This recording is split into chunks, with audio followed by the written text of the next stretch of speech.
Alright, from the last video, this is part number 3. We've already done 2. From the last video, we've taken out the shifter cables. Okay, those come out off to the side.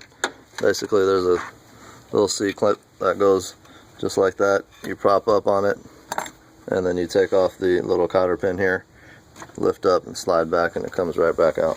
So that's a little easy deal there.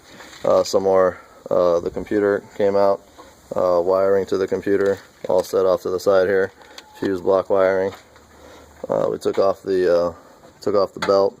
Tensioner is this pulley right here, and the 14mm bolt is right there, and you use it's a tensioner. So basically you put the wrench on there, and it goes back and forth, and it releases tension off the belt. So we took the belt off. Also, the axles came out. The axle came out, and to remove the axles, you basically have to take these two, 17 on one end, 19 on the other, out. And also, there's a brake line that you want to take off. The 12mm bolt right there comes off, and this is also the ABS sensor, and it goes right down in here with a 10mm bolt. Okay, that comes off. Then when you take these two bolts off, this whole assembly slides forward, and you're able to pull off the axle. Of course, there's a 36mm nut that I forgot to mention, but it is there. And on this side, on the SI, there's also a bracket that is, on the passenger side, there's a bracket that holds, it's like a little stabilizer brace that holds the axle to the block. So that was a little tricky, but it's actually just one bolt that was tricky. There's also a little heat shield on there because the exhaust passes right over it. And those are the axles. This is the longer passenger side, and the driver side is there. This is the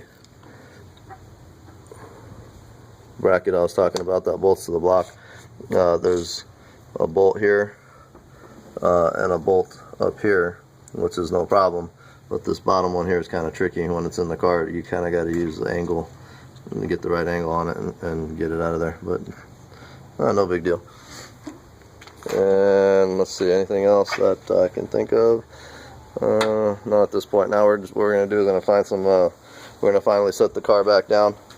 We'll put the tires back on, we're going to set the car back down, and we're going to start removing some of these mounts and finding some secure points for the cherry picker to set up. And we'll get back on the part 4. We'll get back to it on part 4. Hopefully, I'm hoping to have this motor pulled by today and have the head off. That way I can see what's going on. When I've drained the oil, antifreeze and oil pretty much gushed out of it, and so the block got hit pretty hard with that rod. Alright guys, till part 4.